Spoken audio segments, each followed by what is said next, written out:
O Papa Francisco faz sua segunda viagem à América Latina. A viagem de 8 dias inclui 3 países. O Equador, o primeiro a ser visitado, tem quase 88% de católicos. Em seguida, o pontífice irá à Bolívia, que tem pouco mais de 85%. E, por último, ao Paraguai. Dos 3 países, é o que reúne o maior número de fiéis proporcionalmente. São cerca de 93% de católicos. É a segunda vez que o Santo Padre visita a América Latina. Desde o início de seu episcopado, há 2 anos, o Papa Francisco tem usado a diplomacia a serviço da paz. Já atuou junto aos Estados Unidos e Cuba, no Oriente Médio, onde a Santa Sé reconheceu formalmente o Estado da Palestina. Ele é criticado por manter uma relação cordial com ateus, já tendo recebido no Vaticano os presidentes José Mujica, do Uruguai, e Raul Castro, de Cuba. Foi o primeiro líder da Igreja Católica a fazer uma visita a uma igreja pentecostal, que compete com os católicos na disputa por novos fiéis no mundo. O pontífice também tem feito uma cruzada contra a pedofilia. Criou um tribunal especial para punir tanto os autores de abusos como os bispos que os acobertarem. E o arcebispo polonês, que era embaixador papal na República Dominicana, foi excomungado. Józef Wesolowski foi o primeiro sacerdote a ser detido pelo Vaticano. Deverá ser julgado ainda este mês. Bispos americanos também renunciaram após a acusação de esconder padres pedófilos. Me sinto interpelado a hacerme cargo de todo el mal que algunos sacerdotes, bastantes en número, no en comparación con la totalidad, hacerme cargo y a pedir perdón del daño que han hecho por los abusos sexuales de los niños. Em sua primeira encíclica, Laudato Si, o Santo Padre fala sobre questões ambientais e coloca do mesmo lado a fé e a ciência, Deus e a terra. Entre tantas polêmicas estão a aceitação pela Igreja da separação de casais, o uso de preservativos, a homossexualidade. Se uma pessoa é gay e cerca o Senhor e a boa vontade, mas chi sono io per giudicarla? O controle da natalidade. Alcuni credono che, scusatemi la parola, che per essere buoni cattolici dobbiamo essere come conigli, no? E a liberdade religiosa. A abertura de alguns assuntos até então velados para a Santa Sé significa para alguns que o Papa Francisco quer arrebanhar mais fiéis para a Igreja Católica.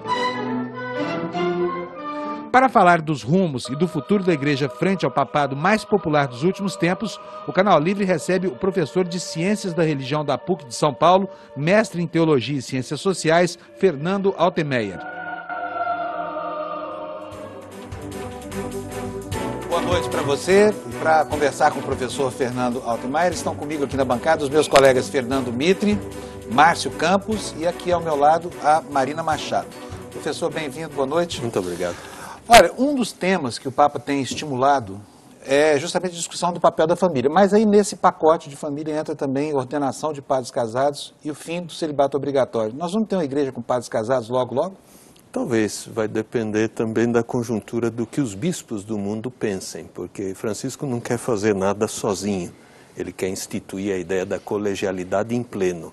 Primum inter pares, se diz em latim, o primeiro entre os iguais. Então pode ser, mas vai depender também que os bispos do mundo pensem. Isso já no sínodo agora, de outubro? Não, o sínodo de outubro é simplesmente sobre a questão da família, simples e totalmente sobre a família, não é a questão do celibato que está em questão. Mas ele deu uma dica interessante há algum tempo. Ele lembrou, e é bom a gente lembrar disso, que o celibato foi adotado 10 séculos depois de Jesus, né?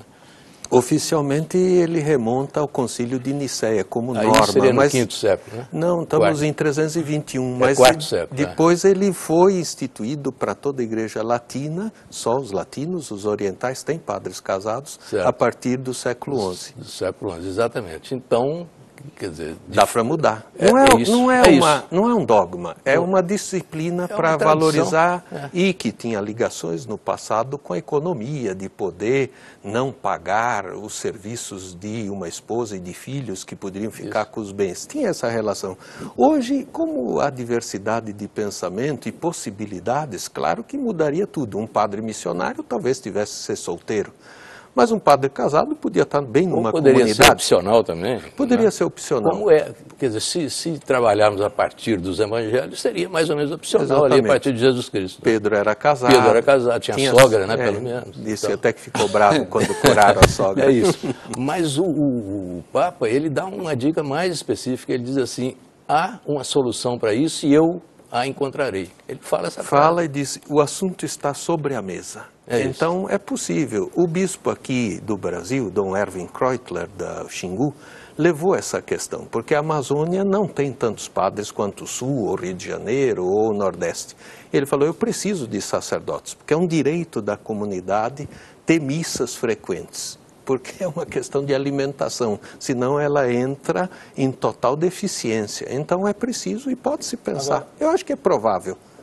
Num tempo médio, talvez não neste Papa, mas virá. Professor, não cai o celibato ainda, porque a igreja está satisfeita com os diáconos que ela tem, os diáconos leigos, né? Que assim, existem algumas restrições para eles em relação a alguns sacramentos, mas ela está satisfeita com os diáconos? Eu acho que os diáconos trazem o que a igreja quer? Não, acho que não. Os diáconos são serviço, a palavra em grego quer dizer servidores, eles podem ajudar nas comunidades, são diáconos permanentes, que são casados, que no Brasil já são 2.000. Isso é muito? É muito, porque os padres são 22.000, já são 10%, em poucos anos eles cresceram e tem um belo serviço. E que leva um pai de família, um casado, querer ser diácono? Será que ele queria ser padre e depois desistiu? Alguns falam, acho que não, acho que é uma vocação própria dele poder ajudar a igreja naqueles serviços que o padre não pode chegar. Pode querer ser padre, mas quer casar, então vai ser diácono. Alguns pensam que poderia ser um caminho, e como ele já vai ser membro do clero, no futuro ele podia ser ordenado. E as mulheres, professor? Quando é que as mulheres vão ter um pouco mais de espaço na igreja? Nunca, né? Porque se a gente tomar a história da igreja como base, os evangelhos inclusive, as mulheres tinham uma presença bem forte lá. E parece que Jesus gostava mais das mulheres do que o Vaticano atualmente. Jesus tinha uma sensibilidade grande, inclusive ele foi mudado por algumas mulheres. Aquela cena que ele encontra uma parente que vai ser apedrejada, e aí ele diz, quem não tem pecado atire a primeira pedra, foi depois do impacto daquela mulher sobre ele, a Cirofenícia, que pede para ele curar. Ele diz, eu não vim para você, você não é do povo judeu, não vou dar comida para cachorrinho. Ela fala, mas os cachorrinhos pegam as migalhas.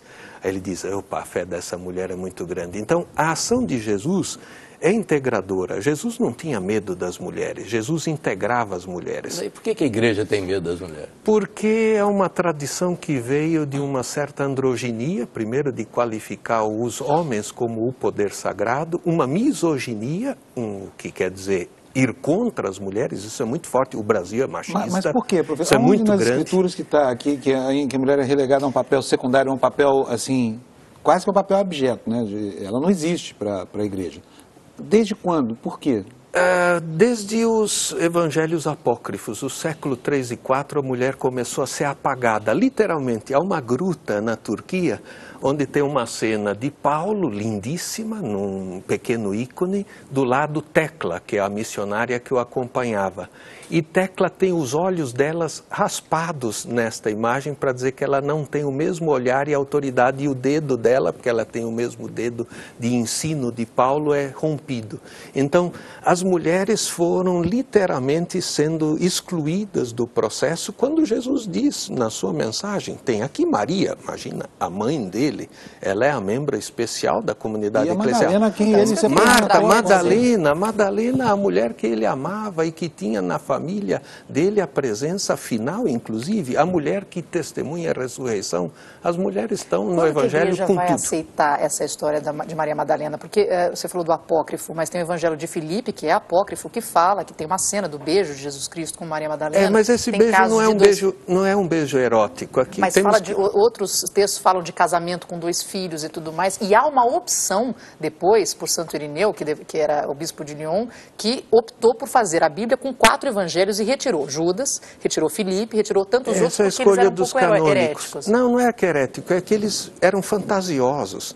Quando um gnóstico faz a questão do beijo, ele quer dizer que está passando o conhecimento, ele não está passando o erotismo, a sexualidade. Então tem que ler em outra chave. Mas assumir esses textos escritos em períodos até anteriores a alguns outros evangelhos não é também, ou deixar de lado isso, esconder parte da história? Porque o papel de Madalena foi importante. Não. E a partir dali, e pinta-se o papel de Madalena como uma ex-prostituta, quer dizer, você já coloca a mulher numa situação separada. É porque há várias Marias, Mariam e de Magdala, 2, 3. Então, é uma questão de estudos. Os apócrifos estão sobre a mesa, mas eles não são canônicos. Os cristãos não têm que seguir os apócrifos. Mas a igreja ficou 3 séculos com eles. Né? Ficou 3 séculos, houve comunidades, especialmente na Ásia Menor, que os seguiu, mas depois a igreja resolveu codificar. É um direito que ela tem. Professor, agora esse beijo, o senhor está dizendo que o beijo transmitia conhecimento. Essa ideia gnóstica. Erótico, mas Jesus beijava Madalena. Eu não lembro de Jesus beijar São Pedro, por exemplo.